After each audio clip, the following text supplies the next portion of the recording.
NIT Durgapur, and PhD from IIT Kharagpur, West Bengal. Coming to the experience, he worked previously as an assistant professor at Punjab Engineering College, Chandigarh. His research areas are electron and laser beam welding, non-conventional machining, mechanical testing, microstructure, finite element, and soft computing based modeling. Sir, so you can hand over the sessions to you. Okay.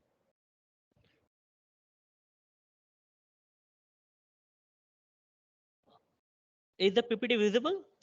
Can everyone see it? Yes, sir, it is visible. Okay. Okay. Hello, good afternoon. I'm Dr. Debasish Das, currently working as an assistant professor at the Department of Mechanical Engineering, IIEST Shivpur. First of all, I'd like to thank the organizing committee for giving me this wonderful opportunity to present my ideas on this artificial intelligence in materials engineering. The topic of my presentation is statistical and neural network based modeling and optimization of Weld attributes. So, So sorry to interrupt. So yeah, you can make it full screen, sir, PPT. uh, is it not coming? Yes, a PPT. PPT is shown, but it's not the full Okay. screen. It's First not the page, full screen. is it not showing? Is it visible? It is not the full screen view. Okay, okay, okay, okay, You okay. can press. Now is it visible?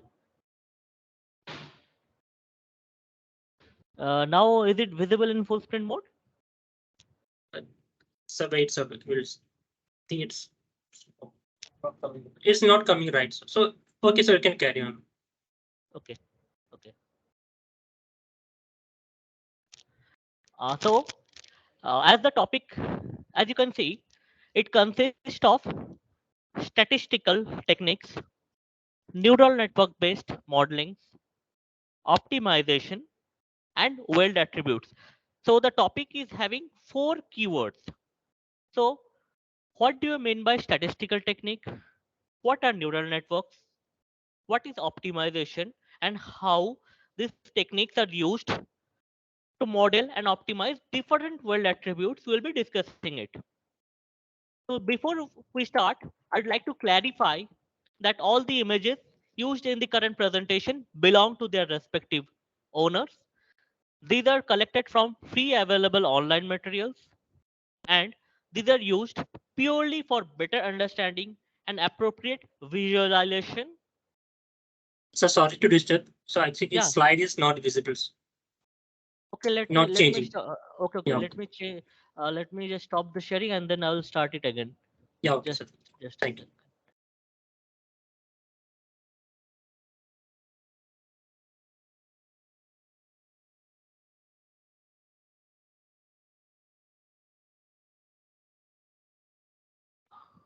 Now is it visible? Yes, sir. It is visible. Okay. Thank you. Thank you. Okay.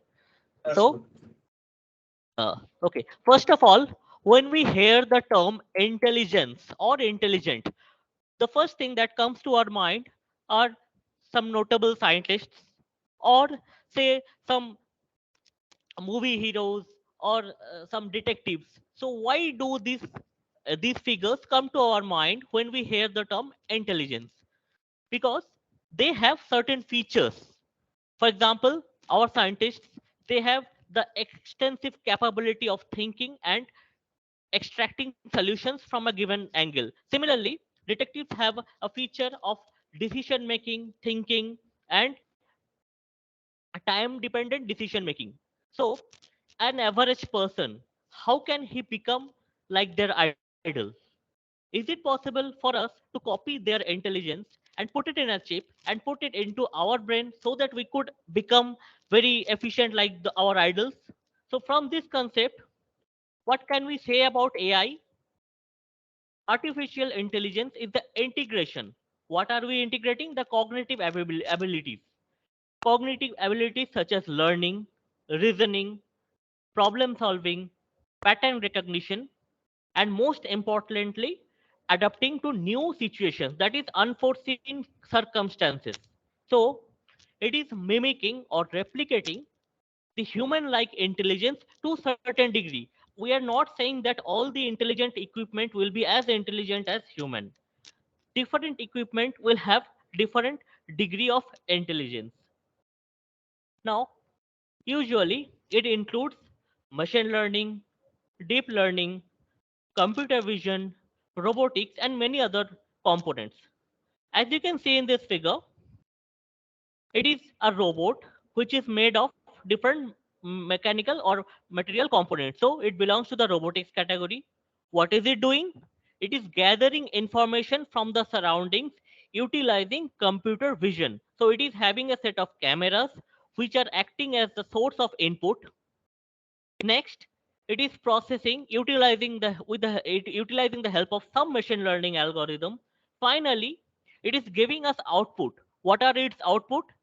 Its expression are the outputs of this machine learning algorithms. So in the figure, we are getting approximately three different types of expression.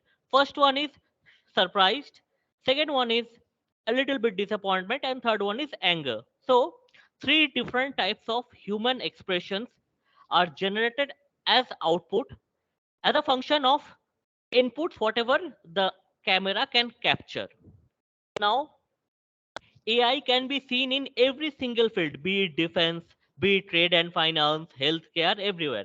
However, AI has one small catch. It depends on data set. So if I provide a small data set or a faulty data set, then probability of AI's performances may not be that accurate. However, as data sets improve, data set becomes large, the performance will also improve. Now, when we talk about AI, the first question comes to my mind, why? Why do we even need AI in materials engineering? First one is improvement in computational abilities. Second one is, say, for example, you must be familiar with high entropy alloys. So what is it? It is a alloy having different composition. So how did we get that composition? So if we use, say, this AI algorithm, then it can train composition versus properties. That way, depending upon the requirement of the properties, desired composition can be automatically predicted with a certain degree of accuracy. It can also optimize different manufacturing and supply chain management, thereby improving the safety, reliability, and overall performance. So in a nutshell, we can say that AI can help us distribute our load so that the different machines which we use from morning to evening, they can help us do our job, so we can have some time for ourselves, we can enjoy our life. This is in a nutshell, we can say that. Now, as I said, AI depends on data. That's why you may have heard of this term that data is the new oil. So when we heard of data, so the first thing that comes to our mind is a boring Excel sheet having some inputs and some outputs. Of course, Excel sheet data are very important. It can represent the GDP of some country or the production of particular food across the nation over a period of time. However, you must be familiar with face recognition in your cell phone, or weather forecasting, earthquake forecasting. So it doesn't matter how dramatic or how irregular the pattern may be. If you have sufficient data, you can predict. So the data can vary in a wide range. Recently, because of the development in computer vision technology, these image processing have come into picture, for which different technologies we are able to use now. Now, how do we collect this data? If you could recall that the robot is was collecting data with the help of cameras, that is robotic vision. Now, data can be of different types. You must be familiar with temperature data. Suppose you are having a fever, you use thermometer to measure how much temperature your body is having. Similarly, proximity sensor, motion sensor, distortion sensor, residual stress sensor, so many devices are now available. Now, what are the purpose of these devices? They protect, their sole purpose is to make our life easier, to safeguard our life. Indian industry previously in early centuries, industrial accidents were very common. Nowadays, thanks to AI and sensors, the devices are made in such a way that our hand or limbs are protected, and when they sense, as you can see in the figure, as wood is processed, the machine is working properly. However, at the onset of our hand, it is automatically stopping. So this input output based activity is protecting us. So it depends on the sensor motion. Similarly, you must have heard of Tesla cars, which are having automation. Mahindra, some models are also employing those techniques. So this type of devices will grow continuously in future. So and it is aimed to help us and make our life better. There are different types of sensor available. Of course, this is just one classification which I have listed here. And a lot of students nowadays use different sensors, and with the help of Arduino or Raspberry Pi, they develop different models even in high school level. So sensors can be broadly categorized into contact and non-contact sensors. Contact sensors use thermocouple, tactile sensors are there, and non-contact like proximity, visual sensors, for example, the camera, pyrometers, and many other devices are available. Now, moving to the modeling tool. So once input and output are collected with the help of our sensors, we go for this input output modeling. So what are the inputs?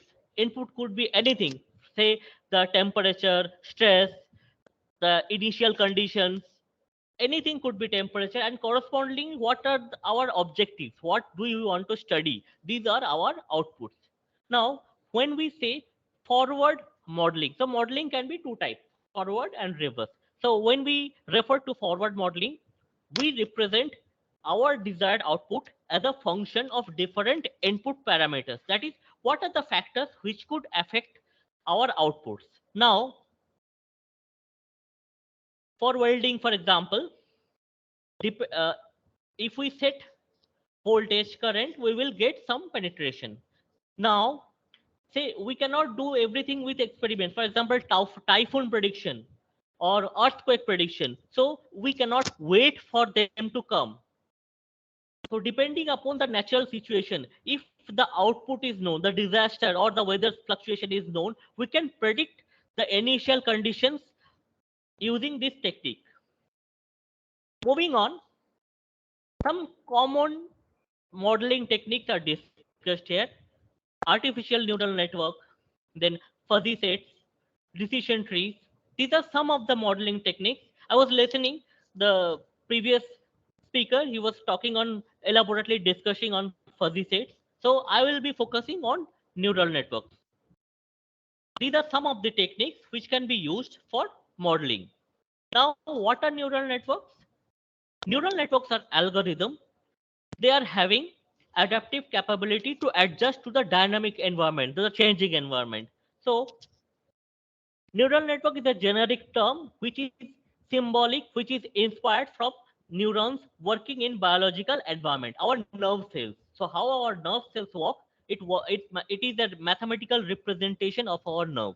Now it is having different categories such as the back propagation neural network, recurrent neural network, convolutional neural network, deep neural network. How, what are these things and how are they different? Sometimes different nature inspired optimization algorithms are used to train them. So what are these techniques? Simple neural network is having one hidden layer, one input and one output layer. What are deep neural networks? As the name suggests, deep means computation are occurring in an in-depth layer. Convolution neural network always involves a camera or an image. So when we refer to convolutional neural network, the input is often taken in the form of image. Be it could be a satellite image, it could be an image taken from your cell phone or anything. Now, what is a recurrent neural network? Recurrent neural networks are having some feedback loop. For example, in a simple neural network, input to output, and then we are getting some results. Now, in recurrent neural network, we are adding some feedback system. That way, and a set of context layers, context inputs. That way, it helps us revise the performance of the network, and thereby the performances are often observed to improve. Recurrent network can be categorized as Elmer network, Jordan network, or Elmer Jordan network. Also, for your information, you must have come across support vector machine, support vector regression. So, the basic functioning of support vector is also neural network. Now, in this network, you can see different functions are mentioned. Linear transfer function, log sigma transfer function, or tan sigma transfer function also exist. So what are these things? When information is passing from input to hidden and then hidden to output layer, these functions are helping to convert the functions into continuous functions. So just in case if the function utilized are discontinuous, then they can be converted to continuous function. Why is it important? We will discuss it soon. Now, once the modeling technique, the gist of the modeling techniques are discussed, now we move to optimization technique. What do we mean by optimization technique? So, suppose in a class there are 60 students, of which 20 students might be academically very sound. Among them, one student in particular will be having the best results. It's not that the 20 students or the 60 students are bad. They are good in some aspects. However, their performance may be comparable. However, there will be one student whose performance will be best. So the one having the best performance is often referred to as the global optima or the best of the best. However, the rest 20 students can be categorized as local optima. This is when we are having single objective. Now, moving to multi-objective. Suppose you are planning to purchase a car. So now you have two options. You pay $1 million and buy a car which is 100% safe, or you get a car free from the dustbin or thrown out cars. However, your safety will be compromised. So, how to move to an optimum point? So, as you can see, the two optimization objectives are contradictory to one another.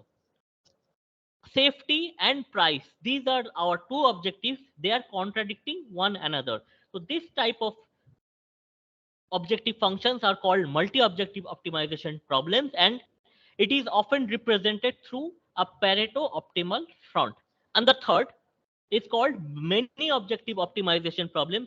Many researchers currently are invested in this many objective optimization problems, where multiple objectives are addressed simultaneously. This leads us to single objective optimization, multi objective optimization, which is limited to two, and many objective optimization, which addresses more than two optimization techniques. Now, what are these optimization techniques? It is not that the first time we are thinking of optimization. Since the dawn of civilization, people have always wondered how to optimize our outputs.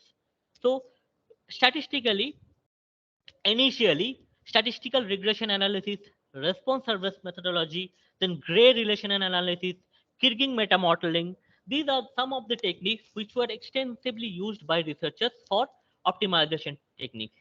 However, later researchers have found some issues which led us to nature inspired optimization. Literally, there are thousands of algorithms which can be used as nature inspired optimization algorithm. I'll be discussing only three to give you a brief idea. Now, as I have mentioned that we are not the first generation thinking of optimization. Several generations have thought of this and modeled it. So these are some of the standard or classical mechanisms of optimization which you can solve. Now, what are its limitations? First of all, an initial solution need to be chosen, which is chosen randomly. So a random number is associated with the finding of solution. Second, This is based on a gradient based optimization technique. So it has an issue of getting trapped into local optima. What are local optima? That is, it can trapped into a local solution, which is good. However, it is not the best one. Third, it has issues with discontinuous objective function, which is addressed with the help of neural networks, log sigmoid or tan sigmoid functions. Now, one beauty of neural network is that if somebody is not strong in coding, then the entire neural network can be developed in an Excel sheet. Before we you when we you made our codes, we developed the entire code in our Excel sheet just to validate whether our code is working properly or not. So proper understanding of how transfer functions are coming and how matrix multiplication is occurring to get our solution is very essential, and neural network can be entirely done in Excel sheet if one need not if one hesitates to go into codes. Okay. Now moving to the nature based optimization techniques. So optimization means, we have already discussed, getting the best solution. And now nature inspired means what? Say you're observing some phenomena in nature, and that event is motivating you to identify the best solution. That these type of algorithms are called nature inspired optimization. One famous algorithm is genetic algorithm. It is one of the most popular algorithms. This is followed by, say, particle sum optimization techniques, firefly algorithm, pro search, etc. Now, as I have said, that I'll be discussing only three for your for your initiation. You can go through these and start your optimization journey. So, what is genetic algorithm? What is genetic? If I ask you, what will your answer be? It is a population-based probabilistic search technique based on Darwin's principle of natural selection. It takes into account the transfer of information. When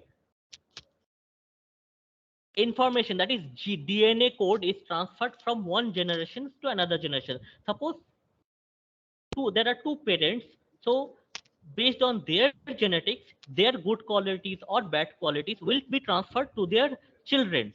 How will it be transferred? Through reproduction, crossover, and mutation. No, what is reproduction? In every generation, information from parents, genetic information from parents are transferred to your child through crossover. And what is mutation? Mutation is when small changes, as change occur from parent to children. So these small changes, when continuously accumulate over a significant generation and significant transformation occurs, then only mutation parameters comes into picture. So you must be familiar with how humans came from monkey. So do we see any mutation from human to some other race, or do we see monkeys developing any other human generation? No, because mutation is a rare phenomena. It occurs over, say, 100 generation or 1000 generation. So this is the basic working principle of genetic algorithm. Now, this is the second nature inspired optimization algorithms. You must have seen pollen falling on the flower, leading to seed formation. So, how are pollen falling on the flower? What are the factors or the external agencies responsible for the pollen falling on the flower? It could be wind, it could be insects. So if the pollen falls on the flower itself, then the radius of optimization is very small. Now assume an insect is carrying pollen from one flower to 1 kilometer distance, and it is dropping the pollen to some other plant there. So same species, other plant.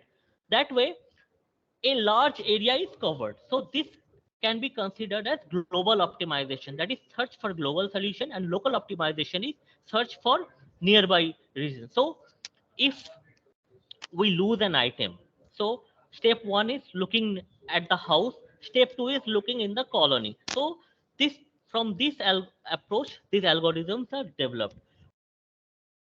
Moving on, pro search algorithm. Why is it important? It is based on the intelligence of two crows. These crows are assigned three duties. Duty number one if they are having some food, they need to hide it so that the other crows could not steal it. Duty number 2, they need to hunt the the hidings of other crow. So not only they have to maintain stealth technology in order to steal it, but they need to be aware of the existence of other crow near their hideout. So the more they are active, the more chances are there that it will be able to protect its hideout. So this intelligent behavior is numerically modeled as crow search algorithm. As I have mentioned that there are literally thousands of algorithms. If anyone is interested, they can go through the work of Professor D.K. Prathia sir from IIT Kharagpur, Dr. Zixing Yang from Middlesex University, London, and Dr. S. Mirzali from Torrent University. They have dedicated their life to the development of these nature-inspired optimization algorithms. Moving on, now how these algorithms can be used to model, say, materials perspective or welding attribute will be discussed here. As you can see, the geometry, cooling rate, and microstructure modeling is represented here. After welding, we cut the sample, we polish it, etch it, and watch the macrostructure under geometry. We watch the microstructure formation, secondary dendritic arm spacing, or primary dendritic arm spacing in SEM.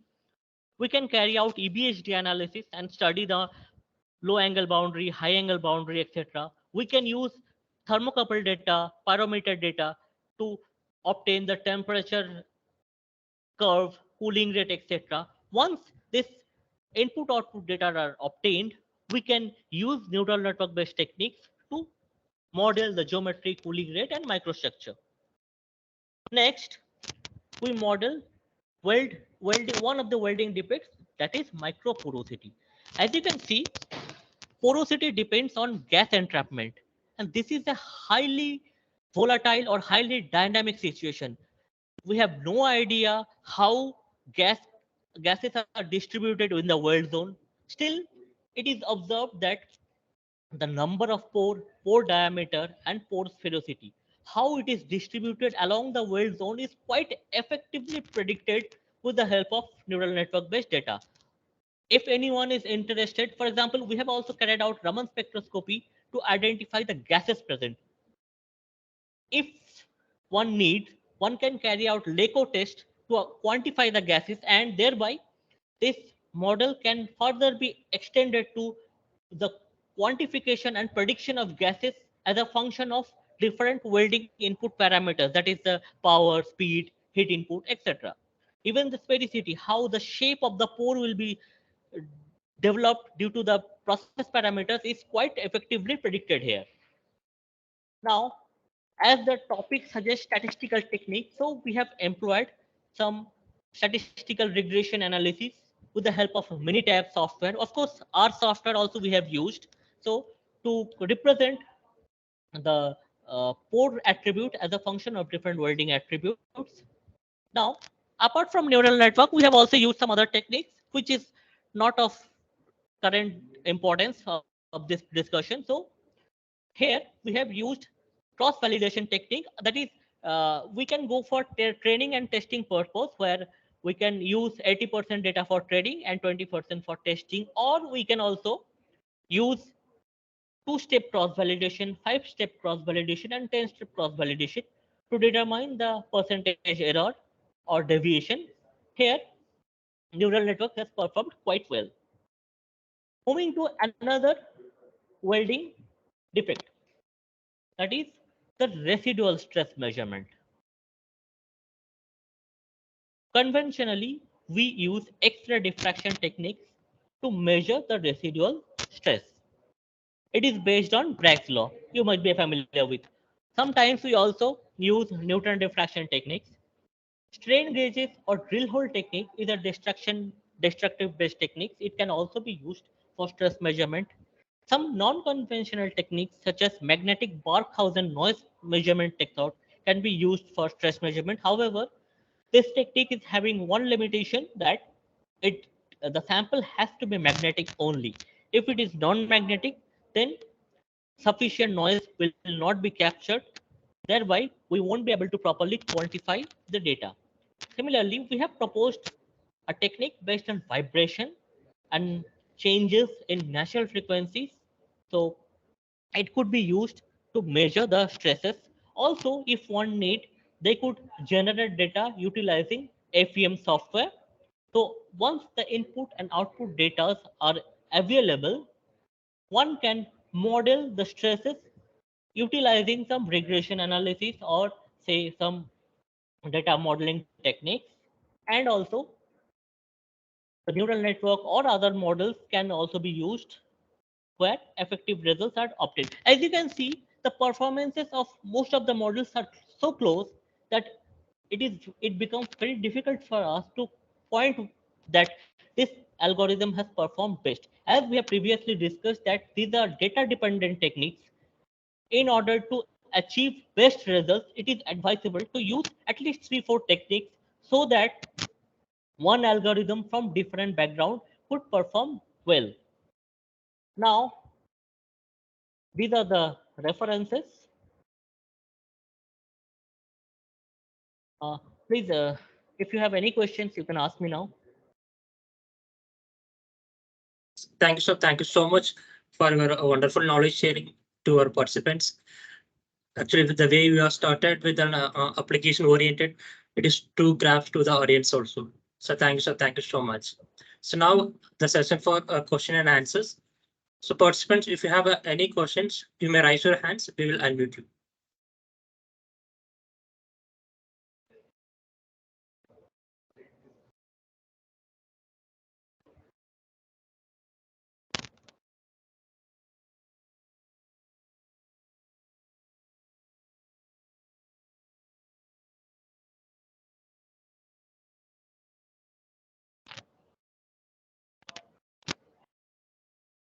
Participants, if you have any queries, so please raise your hands. We will unmute you.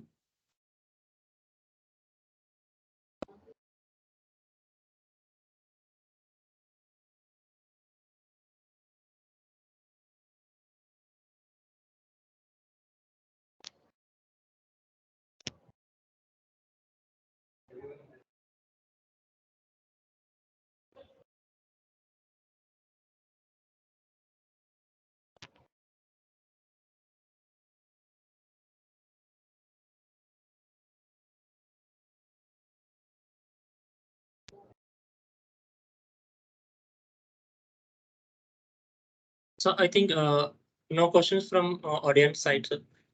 Okay, if you have any doubt, also they can ask. No issues. Yeah, if you are having any doubts in neural network or optimization or data collection or say any topic like stress measurement, also you can ask. No issues. Yeah, of course. Okay. Thank you, sir. Thank you so much for. Okay. Okay, thank you. So can I leave now then? Yes, sir. You can leave, sir. Thank you. Okay, thank you. Thank you.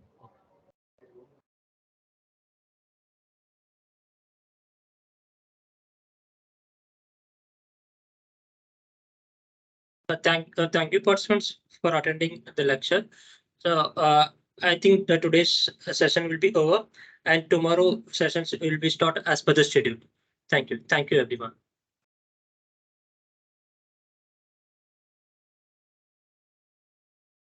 You may leave also.